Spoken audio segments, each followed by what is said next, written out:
पे देखते हैं। स्लाइड नंबर 8 का टाइटल है जी अल्टरनेटिव डिज़ाइन स्ट्रेटजीज़, कि वो वाली डिज़ाइन स्ट्रेटजीज़ जो हम मुतबादल के तौर पे यूज़ करते हैं।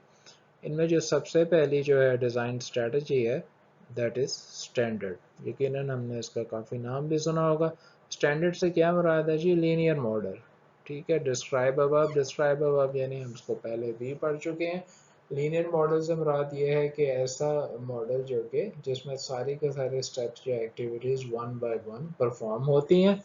फॉर एग्जांपल जो लीनियर एसडीएलसी या जेनेरिक मॉडल हमने पहला प्रोसेस किया, उसके बाद हमने दूसरा किया, एंड उसके बाद we did the third one and so on. ठीक है, तो ये उसकी यकीनन डायरेक्शन भी होगी।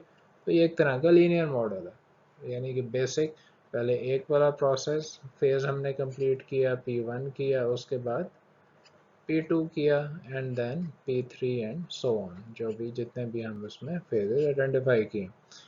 साइक्लिक जैसे कि नाम से ही जाहिर है जी कि process can revert to an earlier stage, के इसमें जो प्रोसेस हैं वो के अपने पहली वाली स्टेज की तरफ रिवर्ट हो सकते हैं। ये बिल्कुल ऐसे ही है जैसे कोई चीज़ साइक्लिक है। फॉर एग्जांपल बजाय इसके कि मैं यहाँ पर तो लीनियर है ना, what I am going to do here is P1 को मैंने किया फॉर एग्जांपल, उसके बाद I moved on to P2, I hope I am able to draw it well, उसके बाद P2, और P2 से मैं वापस P1 की तरफ आ गया। तो ये एक तरह का मेरा साइक्लिक प्रोसेस हो गया। तो डिपेंडिंग ऑन द सिचुएशन, ठीक है, I can adopt linear, I can adopt cyclic. If I want my process to revert to an earlier stage, then of course मैं उसको क्या करूँगा, उसे cyclic बना सकता हूँ। Parallel, जैसे कि नाम से जाहिर है, independent alternatives are explored in parallel, यानी इंडिपेंडेंट जो अल्टरनेटिव है वो मैं पैरेलल में एक्टिविटीज परफॉर्म कर सकता हूँ। फॉर एग्जांपल पैरेलल कैसे हो सकता है कि मैंने यहाँ पे अगर लीनियर की तरफ जाए, मैंने P1 परफॉर्म किया, लेकिन for example I had short of time, मैं अफोर्ड नहीं कर सकता कि मैं P2 के बाद P3 पे जाऊँ। What I do it, I perform P2 and P3 in parallel, उन्हें इकट्ठा परफॉर्म करूँगा, then both of them will be fed into, for example, a new process or a phase or activity P4।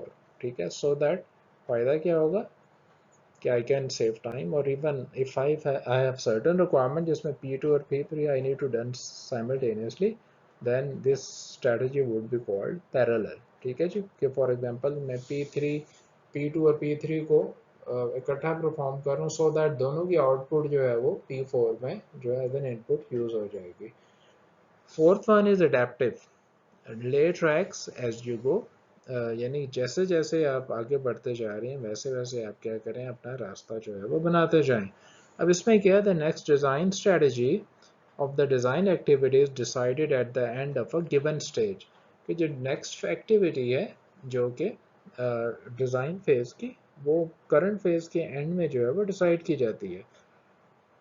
तो इसको समझने के लिए ये ध्यान में रखें, फॉर एग्जांपल लेट्स से मैंने P1 जो है वो परफॉर्म किया, P1, ठीक है।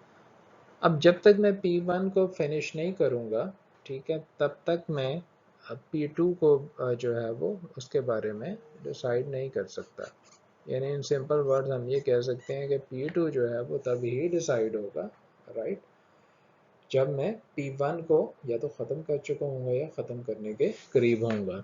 इसी तरह P2 के बाद जो है वो P3 तब तक जो है मैं डिसाइड नहीं कर सकता जब तक मैं P2 को या तो ख़त्म ना कर चुका हूँ या उसे ख़त्म करने के करीब ना हूँ। बज़ाहिर इसका जो मॉडल है वो लीनियर जो है कि करीब करीब उससे मिलता जुलता बन रहा है, बट कॉन्टेक्स्ट का फ़र्क है। ठीक है, कॉन्टेक्स्ट के फ़र्क को आइडेंटिफाई करने के लिए हम ये भी कर सकते हैं कि जब तक P1 जो है वो कंप्लीट नहीं होगा तब तक मैं P2 को जो है वो प्लान नहीं कर सकता, और जब तक P2 जो है वो कंप्लीट नहीं होगा तब तक मैं P3 को जो है मैं प्लान नहीं कर सकता। तो that is the difference between adaptive as well as adaptive and standard. और एक चीज़ ध्यान में रखें, जो अडेप्टिव स्ट्रेटजी है ज़रूरी नहीं है वो स्टैंडर्ड और लीनियर ही हो, वो साइक्लिक भी हो सकती है, वो पैरेलल भी हो सकती है। द ओनली डिफरेंस इज कि when I will until unless I finish the first phase I cannot decide on the following phase, ठीक है, and so on. Fifth one or last one is incremental. Each stage of the development is treated as a task of incrementally improving the existing design. Design का जो हर phase है वो क्या कैसे treat किया जाता है कि इम्प्रूविंग डिज़ाइन, एग्जिस्टिंग डिज़ाइन को इम्प्रूव करने के लिए. सिंपल इसको समझने के लिए आप incremental software development life cycle model को ज़हन में लाएं, जिसमें हम प्रोजेक्ट जो है वो इंक्रीमेंट्स की फॉर्म में डेवलप करते हैं. ना तो क्वेश्चन इसके इंक्रीमेंट्स की फॉर्म में प्रोजेक्ट डेवलप क्यों किया जाता है? वो इसलिए किया जाता है अगर प्रोजेक्ट बहुत ज़्यादा लेंथी हो, टाइम टेकिंग हो और कस्टमर इस चीज़ को अफोर्ड नहीं कर सकता कि जो है वो प्रोजेक्ट बनने का इंतज़ार करता रहे. They need business value. ठीक है, तो इसमें क्या होगा कि लेट्स से कॉन्सर्ट्स वालों ने सी ऑनलाइन बनवाना है किसी कंपनी से, और कंपनी वालों ने उन्हें 12 मंथ्स का टाइम दिया है, but concerts can not afford to wait until 12 months. तो कॉन्सर्ट्स वाले उन्हें क्या कहते हैं, फॉर एग्जांपल कि हम 4 महीने देते हैं, अब 4 महीनों में आप हमें रजिस्ट्रेशन का जो मॉड्यूल है वो कंप्लीट हमें डिज़ाइन करके बना कर देते हैं, so that we can start the automated system, we can start using the automated system. Company वाले उनको रजिस्ट्रेशन का मॉड्यूल प्रोवाइड कर देते हैं, that will be the increment one. इसी तरह कॉन्सेप्ट ने एग्री किया है कि अगले 4 महीनों में हमें क्या चाहिए, हमें फैकल्टी का स्टूडेंट का मॉड्यूल चाहिए, ठीक है, एंड द लास्ट जो है वो इंक्रीमेंट है, उसमें हमें एडमिन और लाइब्रेरी का मॉड्यूल चाहिए. अब इसका फ़ायदा क्या होगा कि इंक्रीमेंट्स की फॉर्म में जो पहला जो है पहली प्रोडक्ट में तो कोर, पहला इंक्रीमेंट कोर प्रोडक्ट कहलाएगा, लेकिन जो बाद में आने वाले जो हैं इंक्रीमेंट्स हैं वो एक्चुअली एग्जिस्टिंग डिज़ाइन को इंक्रीमेंटली इम्प्रूव करेंगे या इसमें फंक्शनैलिटी या वैल्यू ऐड करेंगे. तो इंक्रीमेंटल डिज़ाइन स्ट्रेटजी जो है वो उसी से वी कैन से कि एमर्ज हो गई है, कि बजाय इसके कि हम सारे का सारा डिज़ाइन ऑल एट वंस करें, what we do is we try to design in increments whatever is required. ठीक है, as depending on the development scenario, जितना हमने डेवलप करना है फॉर द गिवन इंक्रीमेंट, हम उतना ही प्रोजेक्ट को डिज़ाइन करेंगे. So that is the incremental strategy.